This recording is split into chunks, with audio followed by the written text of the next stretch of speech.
The most dangerous moments in American history didn't always come from enemies. They came from decisions made in quiet rooms, under pressure, by one person. A signature on a document, a delayed response, a choice made too late or too fast.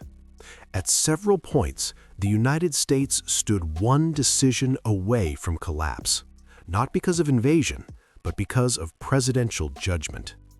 I'm Clyde Chester, and this is History of United States. Tonight, we examine the most consequential presidential decisions that nearly destroyed the nation, moments when America's future hung by a thread. Because sometimes, the Oval Office is the most dangerous place in the country. The presidency is designed to protect the nation, but history shows that it can also place the nation at risk. This episode explores the most consequential presidential decisions that pushed the United States towards collapse, civil war, economic ruin, or global catastrophe. These are not stories of villainy, but of human judgment under impossible pressure. By understanding how close America came to disaster, we better understand the fragile nature of its survival. The founders feared one thing above all: too much power in one person's hands. And yet, in moments of crisis, they gave the president extraordinary authority. Why? Because hesitation can be fatal, but so can action. James Buchanan believed the Constitution gave him no authority to stop secession. As Southern states prepared to leave the Union, Buchanan waited, appealed for calm, refused decisive action. His inaction allowed tensions to harden, gave secession legitimacy, pushed America closer to civil war. Sometimes the most dangerous decision is doing nothing. Lincoln's choice to defend Fort Sumter triggered the Civil War. He knew war would kill hundreds of thousands. The Union might not survive. His presidency could be destroyed. But not acting meant surrendering the nation. Lincoln chose war, not because he wanted it, but because the alternative was disintegration. It saved the nation, but nearly tore it apart. Andrew Jackson hated the National Bank. He believed it corrupted democracy, so he dismantled it. His decision weakened financial stability, encouraged reckless lending, contributed to the Panic of 1837. Jackson believed he was defending the common man. Instead, his decision helped crash the economy.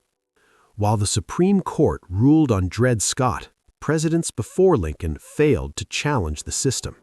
Their silence strengthened slavery's expansion, deepened national division, made compromise impossible. Sometimes presidential restraint accelerates collapse. Truman's decision to use atomic weapons ended World War II, but it also opened the nuclear age, risked future annihilation, changed warfare forever. Truman feared invasion casualties, but also feared the precedent. History still debates the cost.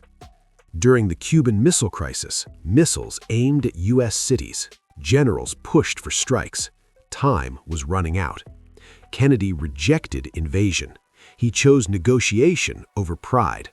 One wrong decision could have ended civilization.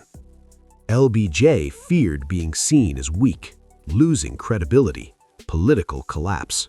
So he escalated Vietnam. Each decision felt small.